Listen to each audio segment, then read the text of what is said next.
Welcome back to the Soul Meets Scale podcast. It's been a couple of months since I last recorded, and I think that just goes to prove the point that I made in my last couple of episodes. One, I don't force timing. And two, I knew that I was going to have a couple of months of downtime before anything new would want to come through me.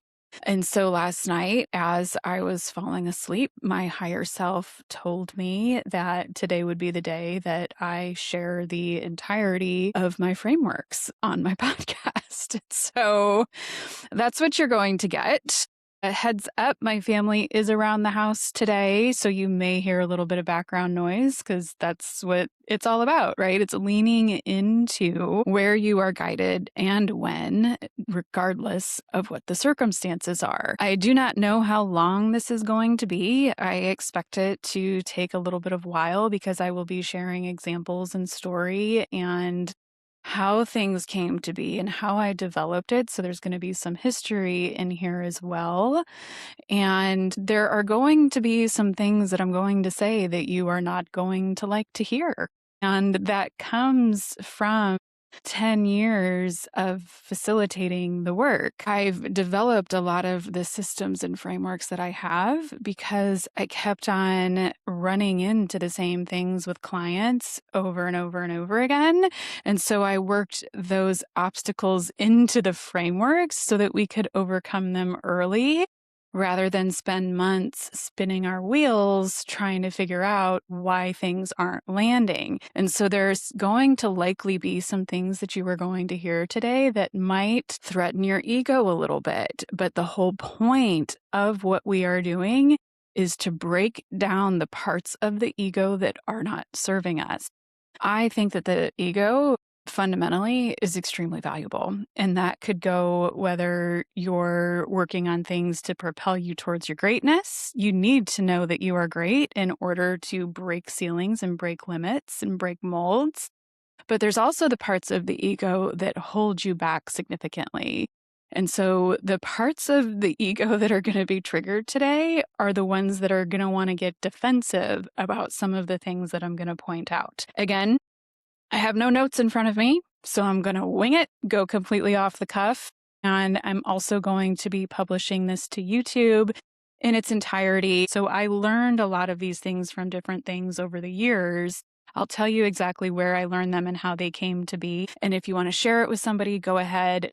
Please do not facilitate. That requires a different level of awareness and being able to hold space and putting yourself out of the way. We have a lot of coaches and facilitators out there that are really wanting to help, but they don't have the inner capacity necessary in order to do that well, and their judgment can often get in the way of that person's process. And so if you're somebody that hasn't been trained in proper facilitation, please don't do this without that formal training. And beyond that, we'll go ahead and get started. First, it's important probably for you to know the history and the backstory of how did I get here? How did I get to a point where, first of all, I felt the need to develop my own framework? Simple, nothing was working, right? I had a calling to become a parent coach. I was newly pregnant with my second child. So my oldest at that time was a little bit over 2 years old, and a literal voice in my head said, go be a parent coach.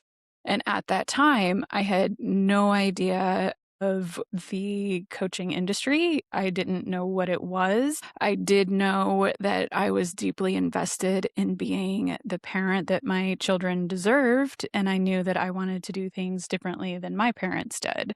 And so I put that on the back burner for a little while and eventually revisited it when the smoke started turning into fire, more or less. So I had a brand new baby who had a very difficult birth and had spent almost a month in the NICU. It was very traumatic for the family. I more or less disappeared from my oldest's life for all intents and purposes. She knew me as a stay-at-home mom, and then I was all of a sudden at the NICU constantly. And so she was very, very angry. And on top of that, we were in and out of doctors' offices every week, multiple times a week for months on end.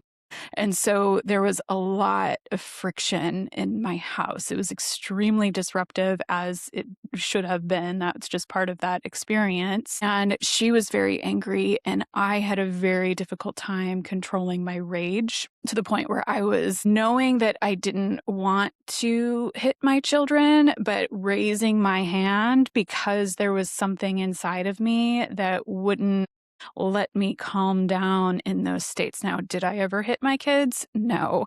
But was I self-harming in lieu of that? Yeah, I was. And I was scary. And I knew I was scary. And most people, I think, in this situation would go get help.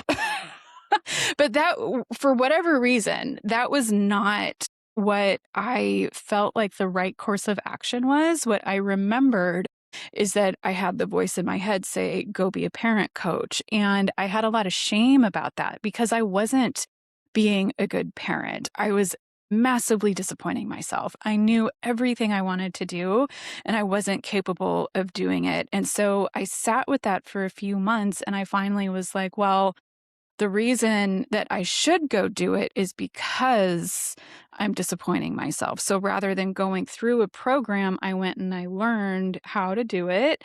And it was valuable. There was some work in there around teaching your children values and around reframing and mindsets. And there was a process that they taught us, and they said it was a certification. It was a BS certification, but it gave me enough to understand myself better. And this wasn't my first go at personal development. I was a few years into that world at this point, where I knew what limiting beliefs were, and I knew like what my relationships were and how I got where I got to. But again, I had all of that conscious awareness, and it wasn't enough to change things underneath. And so I got myself to the point where I felt like it would be okay for me to start taking on clients. And every client that I worked with taught me more about myself. And I was becoming a more thoughtful, helpful, patient parent, the parent that my children deserved. But there were still some things that were missing, and it became more obvious as I was supporting clients. And I was working with parents, and they were mostly entrepreneurs. And it didn't take me long to realize that they didn't really care so much about being better parents, but what they wanted was like more patience with their children. They wanted to be more present, and they wanted to not have to focus on work so much and making more money and things like that. And so after a while, I started evolving into more generic life coaching, essentially. But I had this happen often enough where I knew that coaching in and of itself wasn't enough to create sustained change, even with like quantum meditations and other things like that. Like it just wasn't enough. And I'm a type of person where I will go down a rabbit hole until I feel satisfied that I have all of the answers that I need to start making better informed decisions. And so I went and learned subconscious reprogramming because I had learned a healing modality after I got certified in that program. Like I said, BS certification, but I did go through that. I did case studies. I did all this stuff. And then I learned a healing modality called the bars from Access Consciousness. And that was helpful. And I had people in my community at that time who had experienced the bars, that loved the bars. And so I was facilitating this very specific type of energy work in conjunction with doing the coaching. And again, it felt like something was missing. And I was talking with my Access Bars teacher and somebody else that I had taken that program with to figure out like there's something more here. And it led to a conversation about the subconscious mind. And so then I went and I learned a modality called Psych K, psych like psychology dash K, which stands for kinesiology. And that was life-changing at the time and for the season that I was in. And I immediately understood it. I was immediately good at facilitating it. But again, after a little while, there was this instinct and pull inside of my body that somebody would be sitting in front of me, a client, and I was working face to face with them. They would come into my home and I would have visuals of things that they had been through in previous lifetimes. And this was new to me. Basically, my psychic gifts, for lack of a better word, were starting to turn on. And this was a really interesting time for me because I was taught a certain way of doing things. And what I was receiving from my instinct and intuition was completely different than what I was being taught. And so I had this fight between my mind and my body over what is the right thing to do right now. And I reached out to my instructors and I said, this is what's happening. And they said, well, you signed a terms of use agreement about how you were going to facilitate this work, and the things that you're wanting to do are outside of that terms of use. I was like, okay, that's interesting. Like, are we here to help people or are we not? Are we here to protect this modality in this business, or are we here to really serve the greater good? And this modality and the people, the person who downloaded it had tools for how we were to support humankind and support the planet. And I did some of that, but at the same time, I had this instinct and this nudge to do it differently. And so this is around the same time that we were hitting COVID. I was several years into coaching at this point, and I had the intuitive hit to become embodied by that modality itself. And it told me how to use the pieces that were part of it to facilitate and what else I could do to support people at a higher level. And so I was definitely breaking terms of use, and it wasn't from a lack of integrity. It was from a inner knowing and spiritual connectedness and awareness that I felt that I had to do it. And I'm the type of person that is always going to prioritize evolution and greater good over what some business is going to tell me is the right or wrong thing to do. And so I started giving myself permission to walk away from the modality for a number of reasons, and started playing with how are some of the things that I have learned most beneficial. What do they give us? What are other things that work better in different ways? And so this was around the same time that I was realizing that emotions are just as important as past lives, as your beliefs, as your past experiences, as your trauma, as your astrology. Like, as your human design, like all of these things were all kind of flying in together. And so what ended up happening over a period of several years was I systematized the things that I knew worked best and took out the parts that I didn't think were very valuable. Now, when I was learning subconscious reprogramming, they were saying that the subconscious controls everything. But when I was in session with clients, and I was seeing things like karma, or I knew that they had something with emotions and not necessarily something specifically with the mind, I knew that there was something that was missing or not quite correct in how to best support these people that were trusting me with their inner worlds. And so I gave myself permission to lean into that deeply. And one of my very first offers when I kind of started systematizing things was called the Quantum Goal Accelerator.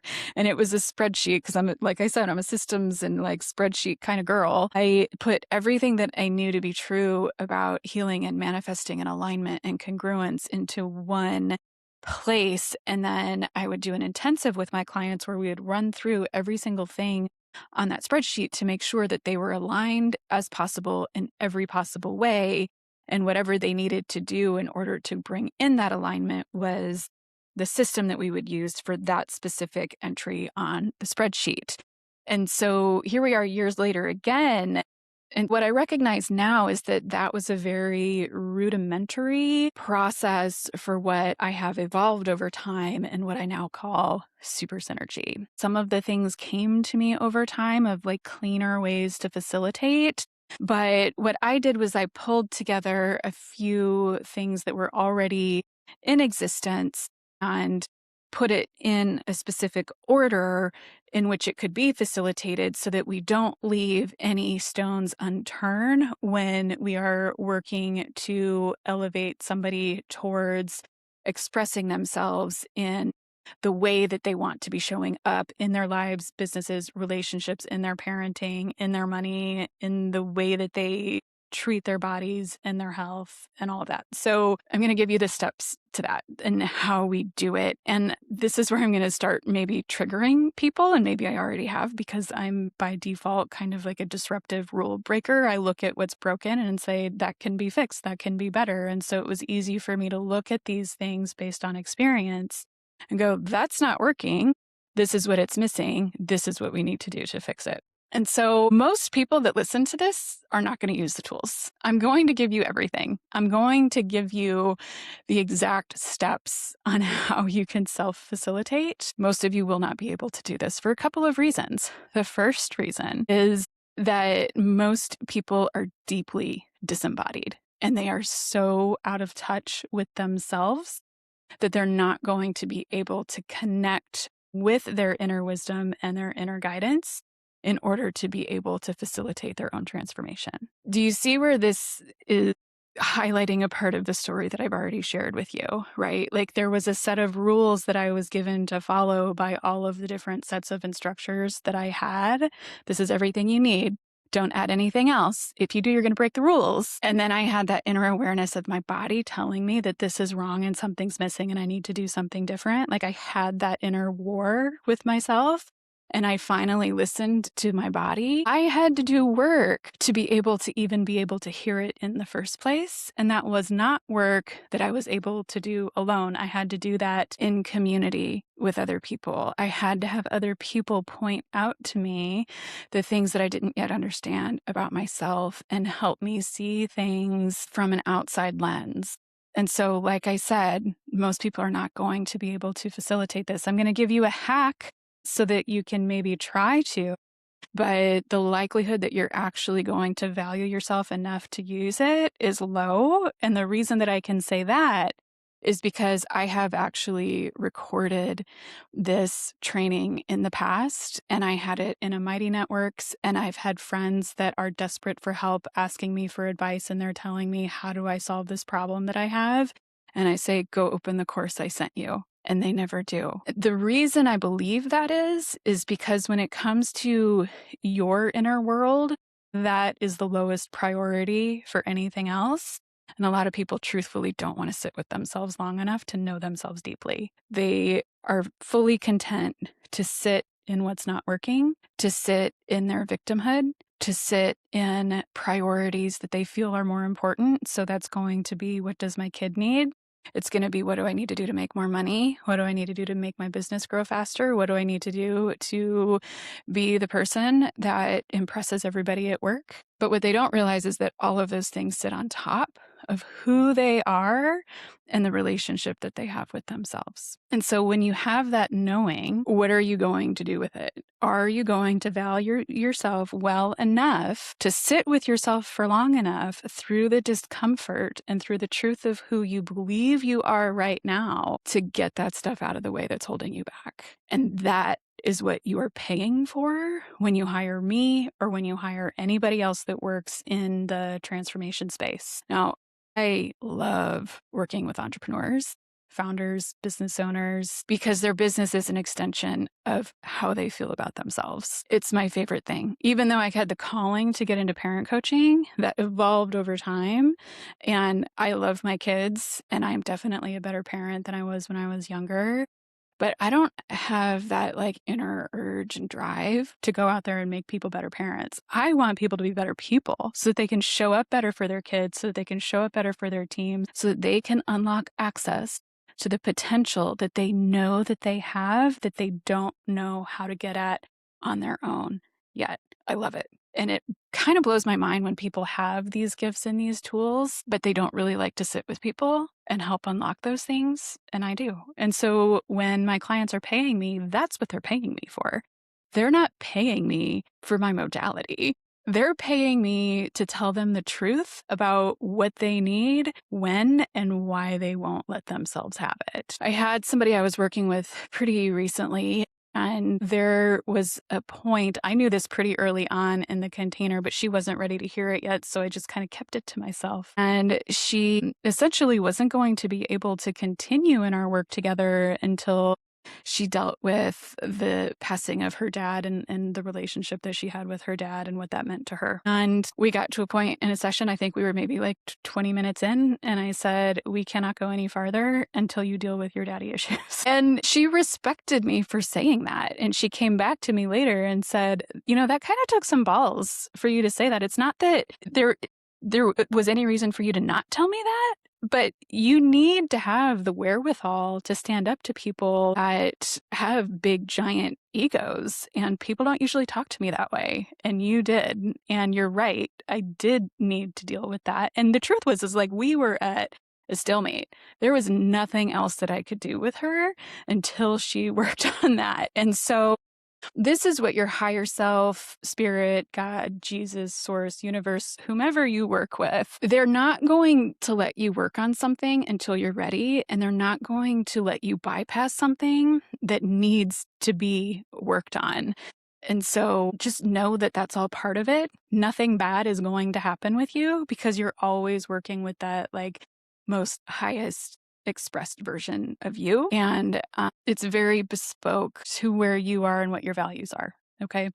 So I don't care what your spiritual beliefs are. What matters to me is, do you want to change the relationship that you have to your limits or do you not? If you want to change that relationship that you have to your limits, which I'll describe here in a little bit, then we can do that. The question is who is the source of power that you're going to work with in partnership to make that happen, right? So this is the first thing you need to know. Are you working with universe, source, spirit, your mental and emotional bandwidth, your moral compass, your ethical compass, higher self? What is that for you? Right. Usually people have something, even atheists, it's just their best version of themselves. Like it doesn't matter because what does matter is intention. And so if I'm sitting with somebody and they tell me, well, intention is all you need. Well, I can't believe that. Then the first thing that I would do with them is work on whatever is limiting them from believing that intention is the only thing that matters. But we're not working on that just from a mindset perspective. We're working on the relationship that they have with the belief of intention, right? So if somebody doesn't believe it can be that easy, I'll ask them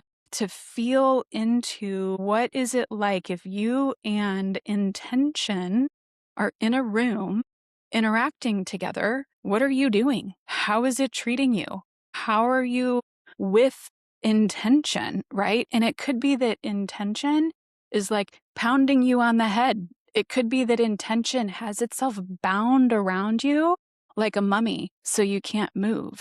It could be that intention is keeping you weighted down. It could be that intention has a blindfold on you so that you're not willing to see or able to see anything else besides what's just in your brain, right?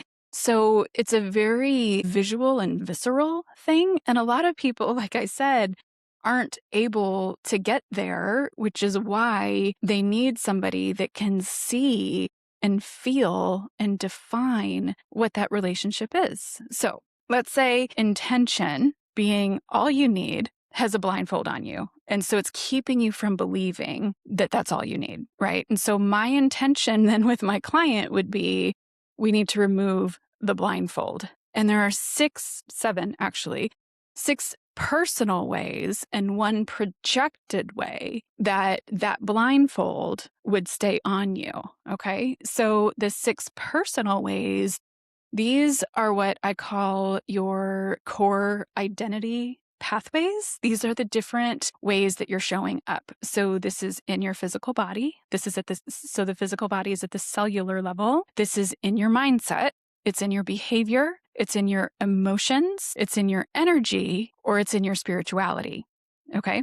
So let's break each of those down. Spirituality is, does your higher self believe it is benevolent, or spirit, God, source, universe, whatever, whomever you're working with? Do they believe it is benevolent for you to take off the blindfold? And sometimes they don't. And so you have to have a little chat with your higher self, or spirit, universe, God, source, to say, what is in the way of me taking off the blindfold, right? So that's spirituality. Mindset would be there is some mindset that is telling you that you need more than that. It needs to be more complex than that. It's harder than this.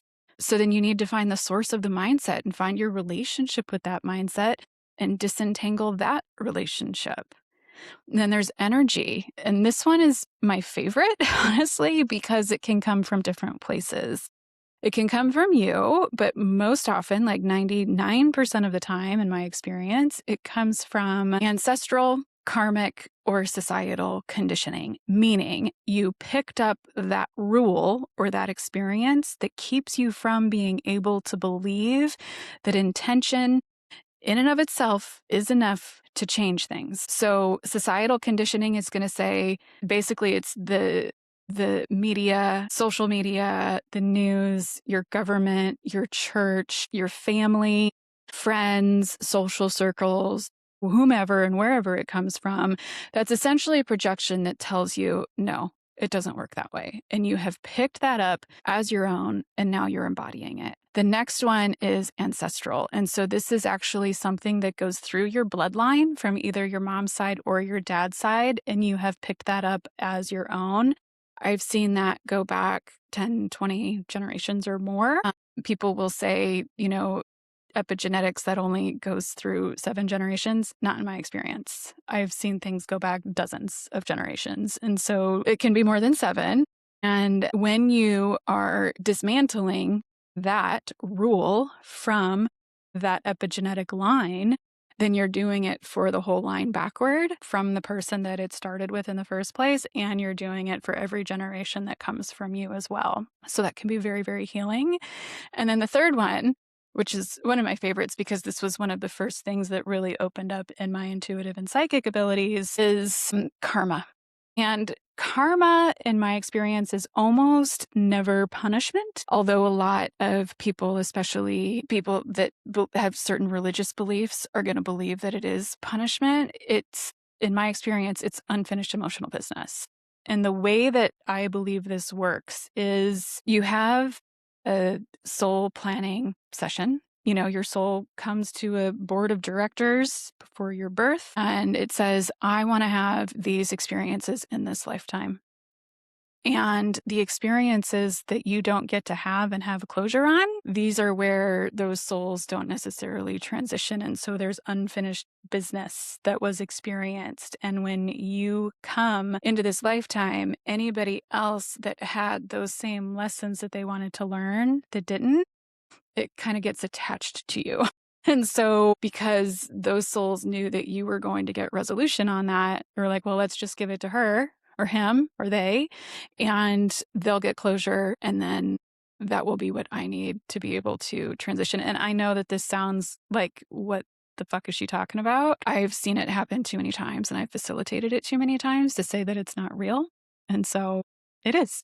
It's real. And if this is the point where I'm going to lose you, then okay. And if you want to stay around, and if you're curious about how this can all really work together, then I would love for you to stay. So that's energetic, right? So it could be 3 different places, or it could be just one of those 3 that are keeping you in that relationship where intention alone and not being able to use it, because it has to be more complicated, is going to keep you blindfolded. All right. Next is behavior.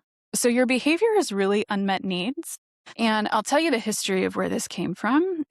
This is a few years ago. I was doing a 75 hard challenge. I also had COVID, and I was a few days into it, and I was very committed to it. And I had made my family poppy seed bread, and it's one of our favorite things. And it was around the holidays, and this thing was just like taunting me. And I was like, okay, I don't have a craving for it. Know that it's not good for me. It's not part of my challenge. I don't want to have to start the challenge over. What is it that I can't get this out of my head? And I went through emotions and energy and spirituality and mindset and discipline. I went through all of that. And the thing that made me realize that I was thinking about it was that I had an unmet need for rebellion. And so my need for rebellion was creating a lot of self-sabotage. And so I removed my need for rebellion. using this same framework, right? Because this goes layers down. And so, whatever the relationship was that I had at the time with rebellion, I disentangled that spiritually, emotionally, mentally, physically, whatever, in all of the ways that I needed to. And then guess what? Made it through 75 hard, didn't have any problems with it, didn't like it. But I made it through that without any cheats and without having to start over. And so that was a really cool experience. And this is where I think a lot of people, when they're going to therapy, I'm never going to say that therapy is not valuable, but I have had way too many conversations with way too many people where they go to therapy to get closure and to move beyond something. And really all they're doing is rehashing it over and over and over again. Like they know everything, right? But they continue to exhibit the same behaviors that they can't seem to break. And this is where I'm going to say, okay, well, what's the behavior? What's your relationship with the behavior? What are the roots of that behavior? Let's disentangle that. And it could be that it's rooted in trauma or belief or conditioning or whatever. And so we find it and we eliminate it, and then their behavior changes, right? So that's behavior. And then there's the physical body. This is where you're really going to get in touch with your feelings at the physical level. So I will have somebody say to their higher self, show me what it would feel like if I were no longer blindfolded by intention. And they feel what that would feel like. The first time I did this came as a result of me doing some very deep inner child work. And I had to eventually, after befriending and taking care of my inner child, I was like, you know what? It's time for me to be a parent now. You need to give me everything that you're holding. And I said, let me feel what you're feeling. And that's where this came from. And it made me dry heave and it made me gag. And it was very strong and very visceral and it was very uncomfortable. And it was one of the most healing things that I had ever done because I had releases that I didn't know I needed and I didn't know how much my inner child was carrying. And so I worked this into super synergy because this is where our ego is going to say, I don't want to do that.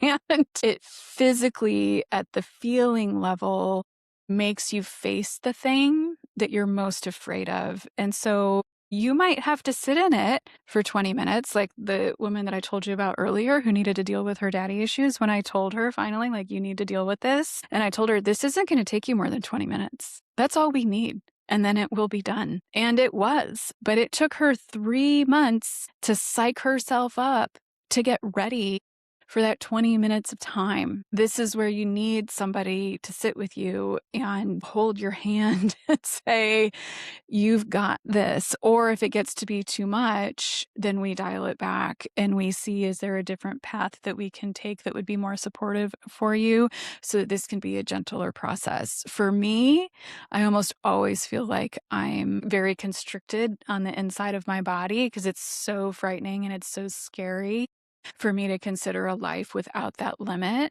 Like, what happens if I get out of the way? And it's terrifying, right? I'm not terrified of failure. I'm terrified of like, oh my God, what if it actually works out? What if this isn't in the way anymore?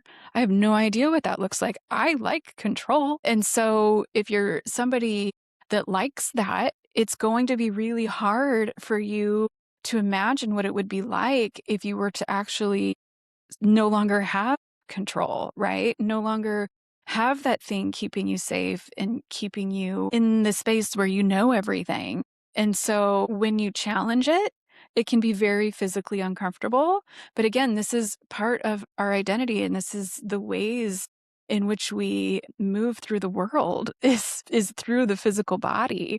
And so when you actually allow your body to feel the feelings that you're afraid of, then it releases from the cells and then you're going to feel a lot more open and all kinds of new possibilities open up for you. So that's physical. And then we have emotional. And emotional is essentially your body has emotions that are trapped that need to be released. And so sometimes we identify those emotions and we need to create a story about what those mean and how they're impacting us. Other times we don't. Sometimes there's one emotion. Sometimes there's like 8 or 9 emotions. And we clear them from different parts of the body. And I learned this from two different sources that I tend to mix together. First comes from Dr. Bradley Nelson's Emotion Code. The other one comes from Dane Thomas, who wrote a book on Amazon that is $15 called Clear Your Shit. More often than not, I am using the Clear Your Shit version because he has, from his trainings in kinesiology, he has more emotions to identify in that need to be cleared. And sometimes the emotions are like mismatched, right? So it's like, let's say that confidence is an emotion that comes up. And so I had a client once who had confidence in her insecurity. So it didn't make sense to her that she needed to clear confidence. So we needed to give it a little bit more context. And the thing that I knew she needed to hear that came out very rough and abrasive is you have confidence in your insecurity that you're unwilling to let go of. And so we cleared confidence in the insecurity rather than just clearing the insecurity. Like it was the confidence in who she already was as an insecure person that was really gumming up her progress in all of the different areas where she was wanting to get out of her own way. This happened in her very first session, by the way. And I'll tell you about that in a second. But she came to her next session and she said, I am so glad I'm doing this because almost right when we got off of our call, people started telling me how amazing I am. And I believed them. And these amazing, huge opportunities fell into my lap that I wasn't pursuing. And she had the wherewithal to hold her ground as those things evolved. But it wasn't because she became more confident. It was because we got rid of the confidence that she had in her insecurity, allowing her true confidence to shine through and allow her to actually receive the brilliance that other people saw her through. And so those are the 6 ways that we will express ourselves through identity, but there's one that is projected on us, like I said, and that is dimensional. And again, this is going to be one of those places where people are going to go, I don't know if I can go there with you, but I would not bring it up if I haven't seen it over and over and over again. And this is something that I actually just become aware of myself about, let's say about 10 months ago, because I was working through something on my own and it didn't fit into any of my other 6 buckets. So I was like, that's weird. It's not any of these. And so I just sat with it and I can't remember exactly what the thing was that I was working on, but I saw it coming from outside of this planet, meaning it wasn't coming or originating from me, like all of those other things that I just talked about, whether or not, I picked that up from childhood, from trauma or whatever, or it was conditioning that was projected onto me that I took on as my own. It was more like, this is interference or vibration or something that is in the way that is coming from another source outside of you. And so how I originally saw this was that it was coming from an otherworldly place being used to hold me back from the things that I wanted. And so I created a prompt to get rid of it. And then the issue that I was having cleared up. And then I started introducing this to other clients and I started talking with other peers about it. And it was showing up in multiple other people and other practitioners and friends, colleagues, peers that I have as well. And other people call it by different things, but I call it dimensional interference, meaning it's coming from otherworldly places. So now that I've given you the different ways that things can show up, I'm going to give you the exact prompts that you would use in each of those ways to clear it up. So the first one, like I said, in spirituality, you're going to have a chat with your higher self, God, spirit, universe, and you're going to sit in that kind of meditative state and get the clarity that you need about why do they not want you to have this. More often than not, I find that it's either a readiness issue or it's a lack of alignment or it's not benevolent for your personal highest and best good or that of society. And so usually that just requires some clarification and then that will shift. And a lot of the times you're going to get new clarity out of that that will allow you to move forward. Mindset, again, You're going to have the mindset, this needs to be more complicated than she's telling me, right? Like I've tried so many things. This is so much harder than this. If it was really this easy, I would have figured it out by now, right? Like whatever that mindset is, figure out the relationship that you have to that mindset. What do you want that to be instead? And then you disentangle that relationship in the same way that you disentangle your relationship to anything else. And so a lot of the times it's just the awareness of a new mindset that you want that one to be replaced with at the conscious level, and that's enough. And other times it is about removing all of the different interference from all of those different ways, not just the dimensional, but physical, spiritual, mental, behavioral, energetic, emotional. All of those different ways are in the mindset. And so you'll do that. The next one is energy. And so you will use this specific prompt: bless, let go, and dissolve any and all karmic or societal or ancestral impacts, influences, and experiences that are keeping me blindfolded by this idea that intention isn't enough. Okay. And you'll say that repetitively, but you're also going to feel and visualize the impact of those words: bless, let go, and dissolve. And a lot of the times, if this is a karmic thing, or if it's a societal thing, or if it's an ancestral thing, you might have to energetically ask, especially the karma, is there anything you need from me that you don't yet have before I release you? Or is there anything you need to tell me before I release you? And make sure that you ask that question so that you and whatever that source of influence is has closure, so that you can actually be done with this part of this block, right? Okay, so that's energetic. Emotions. You'll identify the emotions, go get the book, Clear Your Shit. Google the emotions clearing chart if you can find it. He got it from a kinesiology school. I have a copy of it. You can, I guess I can put it someplace. I don't know, but go get the emotions chart. And then I also believe there's a diagram that you can get from his book that will show you the different clearing points you have on your body. And so what I say is clearing whatever the emotions are and any and all other emotions that are keeping me blindfolded by this experience that intention isn't enough to change my experience, right? So they're very simple, but it's the intention and the words that matter, as long as you're willing to believe that intention is enough. So that's emotions. And then behavior, you're going to find whatever the unmet need is. You're going to ask yourself, what is the relationship between me and this unmet need? So you will say or visualize whatever that looks like, or maybe you're attached to it, or maybe you're blocked from letting it go. That's how this all started. But then I realized after time that the visual of more specificity is more powerful.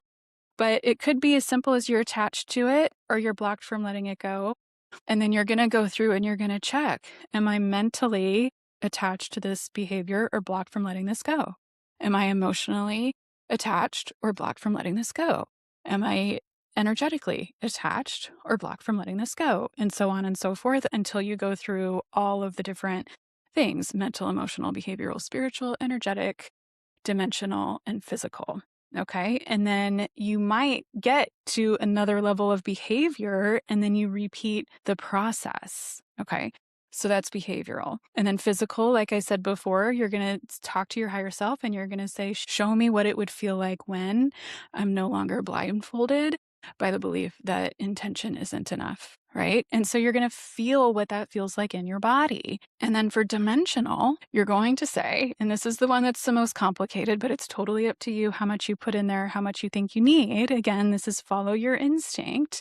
You're going to say clear, dissolve, and resolve any and all dimensional, static, or interference that is parasitic, paranormal, extraterrestrial, or otherwise known or unknown in this and any and all other dimensions that is keeping me from believing that intention, or that is keeping me blindfolded by intention isn't enough. I'll say it again. clear, dissolve, and resolve any and all static or interference, dimensional, extraterrestrial, paranormal, parasitic, or otherwise known or unknown to me or any and all other dimensions that are keeping me blindfolded by intention not being enough. And again, you are going to feel into this intention until you feel a shift, and then you'll continue on, and you're going to check through every one of those 7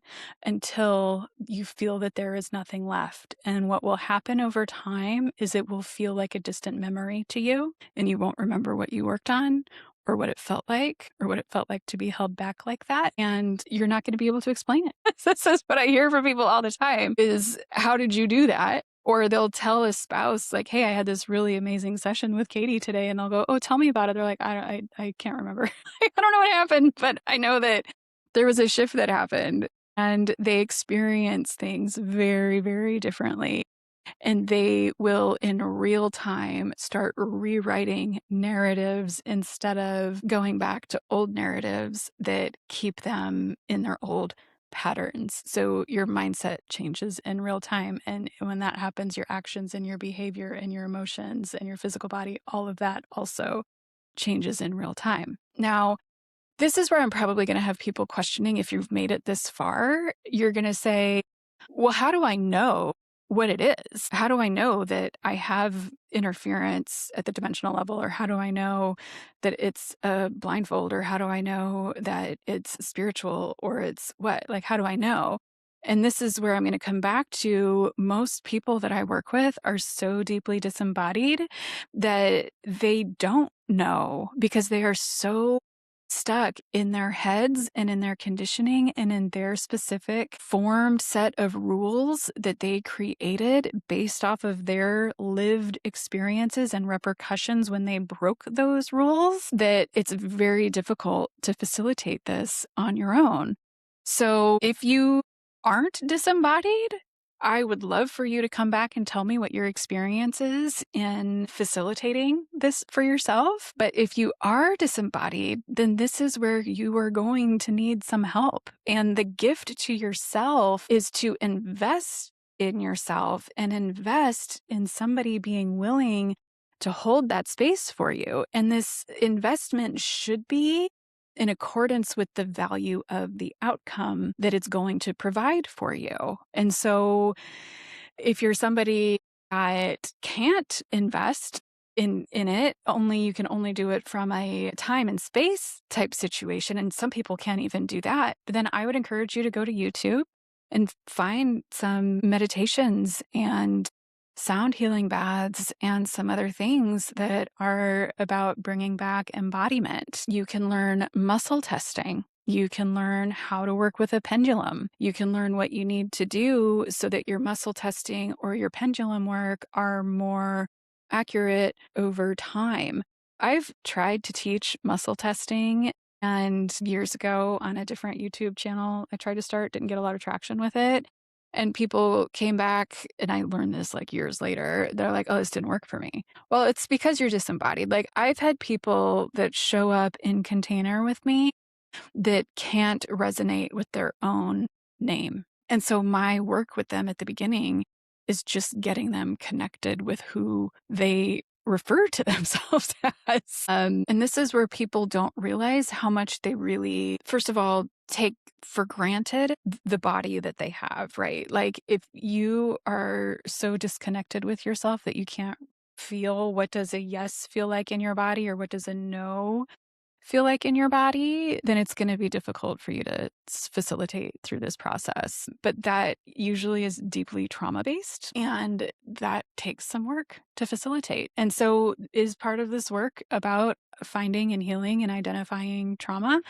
100%. Yes, it absolutely is. And is that something that everybody should be doing exactly when they want to be doing it and how? No. And this is where you need somebody that can help you like intuit and guide you through that process. But like I said before, your higher self isn't going to let you do anything until you're ready for it.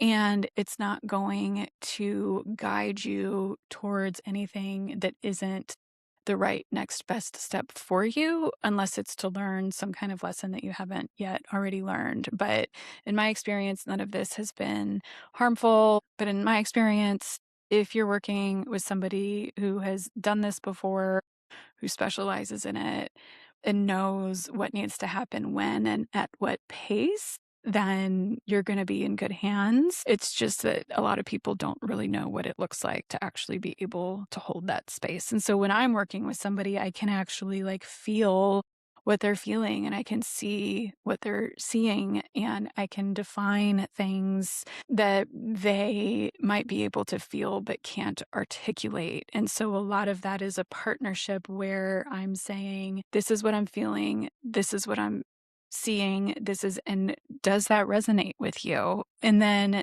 sometimes it does, usually does. Sometimes they need to refine it a little bit. And so we refine it, but we at least open up the doorway so that they can begin to be able to see it. Now I'm going to give you a couple of hacks to help you on your way. If you are somebody who is embodied and you are somebody who knows how to feel for the yes and feel for the no and what comes next and how can we move forward. And that is the first thing that you're going to want to do is give yourself the installation of super synergy works for me because so many people are guarded against something not working for them that they're not going to allow the tool to work for them. And I've seen this a lot because they've gotten burned by other healers or other coaches, or they invested a lot of time and money into something and they didn't get their preferred outcome. And so I figured this out years ago.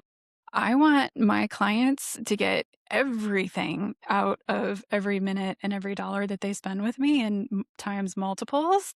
And so I'll install the belief super synergy works for me. And a lot of the times we are undoing a lot of baggage where they got burned by stuff that didn't work because it didn't meet them where they were. The facilitator or practitioner, whoever they were, had some type of agenda that made it so that that person didn't get results, or that person worked with somebody who was so much in their ego that said, no, this is the only way that this has to work. And maybe there was something inside of my client at that time that kept them from being able to get the results out of a state of protection. And so we're doing that in my containers the very first time I worked with them, which is why I am able to tell somebody within 2 sessions max whether or not we're going to be able to keep going and whether or not I can help them. I've only had 2 clients over the year that it wasn't a good fit.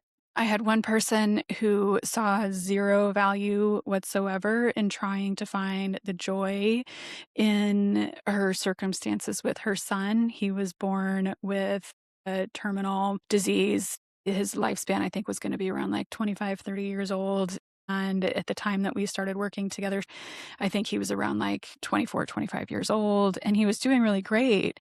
But she couldn't let herself get there. And so after a while, it was pretty clear, like, I can't help you. And so we parted ways. The other one I had wanted to get revenge on his wife who had left him. I think maybe she was with another man. I can't remember. And I was like, I can't, because your heart's not in the right place. You're not doing this for you to find your joy and to find the truth of who you are. You're doing this to get back at somebody else. And so I just really didn't want to have any part of that. My goal is always going to be to support somebody in becoming the happiest, healthiest, best version of themselves. And I especially want to do that for founders and entrepreneurs, because I love the relationship that they have in business and how the business is just a massive reflection of who they are at their core and how it challenges them in their human experience.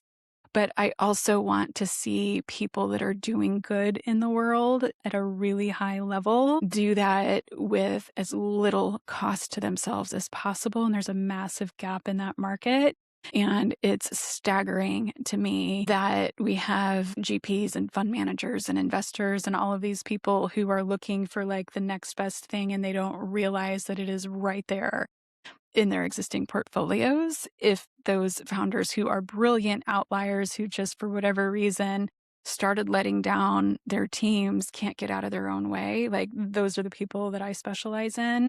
I love them. I love the skeptics. I love the cynics because I know immediately whether or not I can help them. And it's always so rewarding to see them move beyond the limits that they have built up in their minds and bodies. I did have one other person pretty recently, actually, who more or less, because all of the work that I do, it requires your consent at an energetic and spiritual level.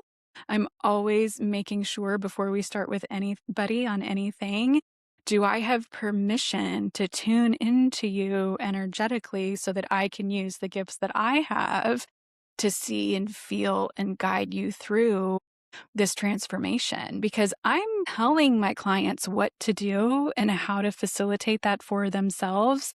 I'm not doing anything to them. I'm not doing energy work to them. I'm feeling and seeing things, and then I tell them what they do, and then they are the ones that facilitate the transformation. And so this woman's higher self, her team wouldn't let me in, and she told me she had protectors.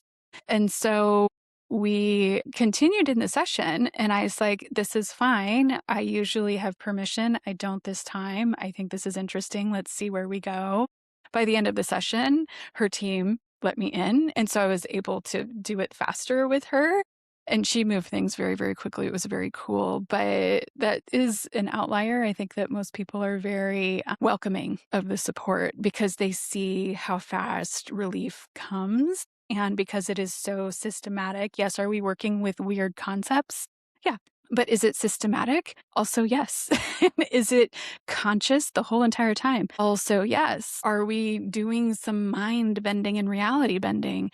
Also, yes. But are we doing anything that ever like puts you under or makes it so that you are losing your power and sovereignty in this container? Absolutely not. That was one of the things that was really important to me when I was thinking about what would a modality that I would build look like. I wanted to make sure that it was something that I didn't need to gatekeep and that people would walk away empowered and that I would never become a guru or somebody that people relied on indefinitely. I consider it me doing my job when a client doesn't need me anymore. And I'm not doing my job if they need me indefinitely. Like something is very wrong, in my opinion, if they don't graduate beyond the services that I provide. Okay, so let's talk about a couple of different things that are also going to be useful to you as you start to self-facilitate. So sometimes you're going to need an answer or some history as to why you are in the situation that you're in, right? And a lot of people, they want to know history and answers and reasons why for everything. And I have to explain this to just about every client. It's like, you don't need to know. And in fact, part of your surrendering process for you to become the person that you know you need to be to run your startup at the next level is for you to not have all of the answers, because that just validates your control freak version of you. And so why don't we just let it go the way it is and we don't go digging? But sometimes we do need to know and we need to have the context. And so when you need more information, there's 6 different reasons that something might show up. The first reason is there is some lesson or message that you have not yet integrated that this experience is showing you. And so you need to figure out what is the lesson or the message. And sometimes it's going to come to you right away. Other times you need to go do some investigation. Usually when I'm in session, we figure it out. Sometimes I'm referred to a passage in a book, or maybe it's an oracle card, or maybe I have a little note on a sticky note, and that is exactly the thing that that person needs to hear to connect a dot. And then we install the message, it integrates, and then we're able to continue into the next step of the process. Another thing is a payoff or a secondary gain, right? Like, what's the payoff for you to continue to stay this way? Like, I found something pretty big for myself recently. I had built up a whole bunch of external walls in my field to stay hidden and to stay protected. Why did I do that? Because I felt so vulnerable from very, very earlier experiences in my life. And so I needed these walls and I wasn't yet willing to let go of them. And so once I realized what the payoff was, then it was easier for me to be able to get the walls to come down. The next one is going to be, is this a reaction to something that has happened previously, and your system is using this to protect you from a trigger. So it's like an unintended consequence of a previous experience. The easiest way for me to describe this is, let's say, and maybe somebody here is going to resonate with this. Let's say you grew up your whole life, never had any problems at all eating avocados. And then all of a sudden, you can't eat avocados anymore and you don't know what happened, but you have developed some type of reaction that keeps you from being able to have guacamole or any kind of Mexican food, and you love avocados and you don't know what happened, but they just totally disagree with your system right now. That would be an unintended consequence. And your subconscious basically created a narrative that assigned avocados to some other person, event, circumstance. And so the logic is that if I avoid avocados, I'm going to avoid this other circumstance that happened over here. Another example is you love cats, had a partner that had a cat, they broke your heart. Now you're allergic to cats. Well, your subconscious created the allergy to keep you from putting yourself at risk of heartbreak again, right? And so I'll see that show up, but it also could be something around like just the way that you show up in meetings or when you show up to present something or anything like that. You can always ask, is this an unintended consequence of something previous, which could be a person, an event, some other experience, or some other scenario? So you need to figure out what that is. And again, what is your relationship to that thing? What's it doing to you? And then remove it in all of the ways that I described earlier. Another thing is existential threats. So literally, like, I'm going to die if I go through with this. I'm going to die if, like, I had some inner child work years ago. And one of the things that circled back last fall was, if I use my power, I'll die. So this was an existential threat, and I had to remove that as an existential threat. I did that inner child work about using my power, I'll die years ago, but I didn't realize the existential threat piece of it was still very active in my system. So I had to remove that as an existential threat. So again, what's the relationship that you have with the existential threat named, and then you remove it in all of those different ways that I talked about, however it's interacting with you. And then there is a hidden contract. So essentially, you make some type of unconscious agreement somewhere along the line that keeps you stuck in this state and experience. And so you need to define, what is the agreement? And this is where, do you see it makes sense for you to have a facilitator with you to help you figure it out? Because it's hard if you like look over your life and you're like, oh my gosh, like it could be anything. Usually it's the first thing that comes to mind, but sometimes you just like need somebody to ask you the right question so that it can reveal whatever that narrative is so that you can move on in the facilitation process. And then the last one is an unlived experience. Like maybe there is something that you haven't yet experienced that you need to experience. And the only way for you to get there is to still be moving through life in this way that you don't feel is serving you. And so you can ask yourself, well, what's the unlived experience? What's the thing that I need to integrate that I haven't yet? So it's kind of like a lesson, but instead of the lesson, it's an experience. And so you can define what that is and then install whatever it is that you need to experience first before, or you can take action on whatever that experience is before you remove whatever the limit is. Okay. So that's if you need to know why. A lot of the times I'll ask just a simple question. Do I need to know more about this? Yes or no?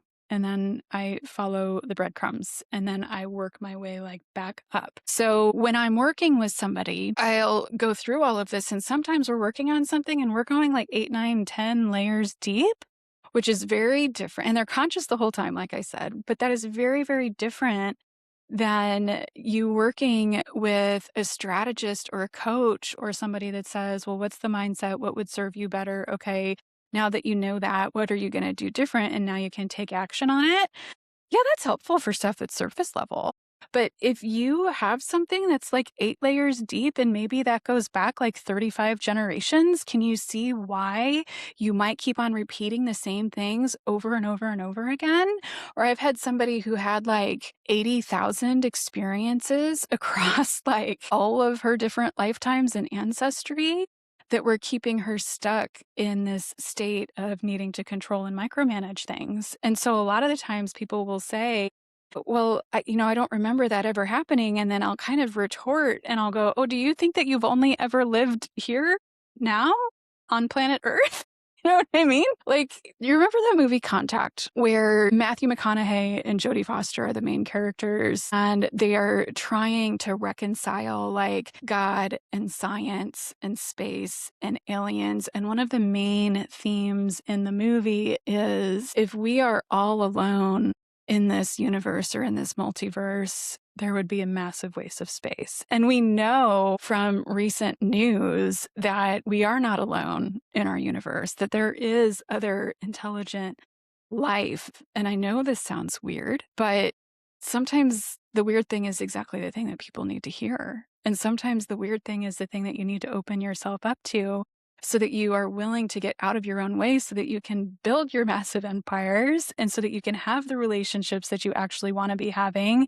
And so you can actually start treating yourself well, because it's the limitedness that you are continuing to commit yourself to that keeps you from being able to have a more expansive vision in life and experience. So when it comes to self-facilitation, you are literally only limited by your imagination, as long as you can get yourself in touch with your body. But like I said before, sometimes it isn't about self-facilitation. Sometimes the transformation comes from investing purely in yourself, not investing in your business, not investing in your kids, not investing in your ideal body or in your ideal wardrobe or any of that stuff. It's just doing it for you because you know you deserve it. And that is the thing that is underneath literally everything else that I talked about today. And it's the thing that people have the hardest time embracing, investing, and committing in. They think that they're doing it, but it's usually on something else that's outside of them that they consider to be more valuable or more justifiable, which is honestly, if I'm being truthful, why I so enjoy the entrepreneurs, because there is a massive payoff when they're doing big, cool, good things in the world that's going to help a lot of people solving global problems, or if they're in a mission-based business. It's that expansion that comes with that. And they just get to do it under the guise of growing their business. But at the end of the day, every client that I'm working with, it always comes back to what is their conditioning?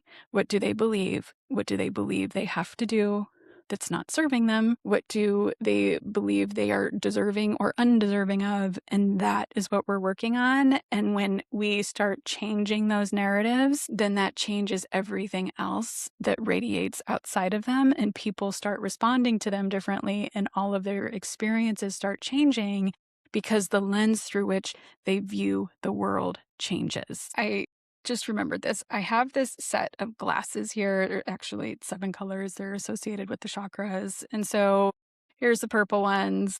And I'm saying to myself, okay, well, I can't just simply use intention, right? I have a life plan that has me destined to suffer. I don't deserve more than this. It's dangerous for me to be embodied, right? And so I can't even see my screen anymore. And I only have 4 layers on. So imagine if I had the other 7 on. And sometimes it changes a little, right? Depending on what I do. But this is the distortion. This is the interference. This is the stuff that we're getting rid of. And when you're working at the mindset level, you maybe can move the glasses a little bit like this. But usually there is a wiring and conditioning that goes so much deeper, and you have no awareness that it's there. And until you're ready to work at those deeper levels, then you will continue to hit the same limits and the same obstacles over and over and over and over again. And I've seen it countless times. But this is also why in my first session, we are doing that foundational work to get all of that nonsense out of the way so that we can open up your energy and your experience to let in new things and just create a little bit of a crack in the armor so that we can get through there and figure out what else it is that we need to do. With that, I'm going to close for today. Thank you so much for being here. If this is something that you would like support with, everything that you need to contact me is going to be available to you in the show notes. If you are a startup founder or entrepreneur and you want to know exactly how much your interference is costing you, I do have an audit available that I will link. And I encourage and invite you to listen to this or watch this if you're on YouTube as many times as you need to in order to see how far you can get on your own. In the show notes, you're also going to find resources to all of the different modalities and things that I have learned, but many of the intentions and practices of things that I use have come through experience and time, especially anything that I have systematized. Like I said, this framework is. If you have any questions, I would love to hear from you. Until next time, build from the inside out. Thanks for listening.